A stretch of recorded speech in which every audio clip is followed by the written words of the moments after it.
अध्यायः। श्रद्धात्रयविभागयोगः। अर्जुन उवाच ये शास्त्रविधिमुत्सृज्य यजन्ते श्रद्धयान्विताः तेषां निष्ठा तु का कृष्ण सत्त्वमाहो रजस्तमः।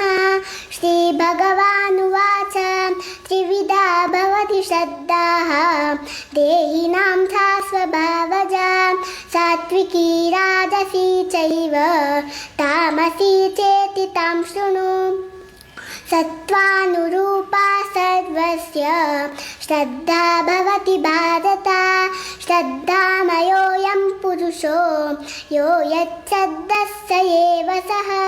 यजन्ते सात्विका देवान् यक्षरक्षांसि राजसाः प्रेतान् भूतगणांश्च चान्ये यजन्ते तामसा जनाः।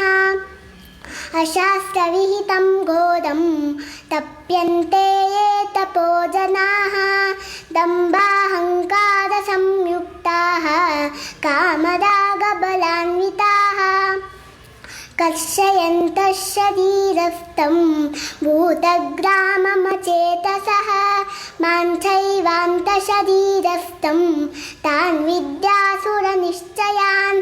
आहारस्त्वपि सर्वस्य त्रिविधो भवति प्रियः यज्ञस्तपस्तथा दानं तेषां भेदमिमं शृणु। आयु सत्त्वबलारोग्य सुखप्रीतिविवर्धनाः तस्या स्निग्धा स्थिरा हृदय आहारः सात्विकप्रियाः। कट्वं ललवनात्युष्ण तीक्ष्णरुक्षविदाहिनः आहाराराधसस्येष्टा दुःखशोकामयप्रदाः। यातयामं गतरसं पूतिपर्युषितं च यत् उच्छिष्टमपि चामेद्यं भोजनं तामसप्रियम्।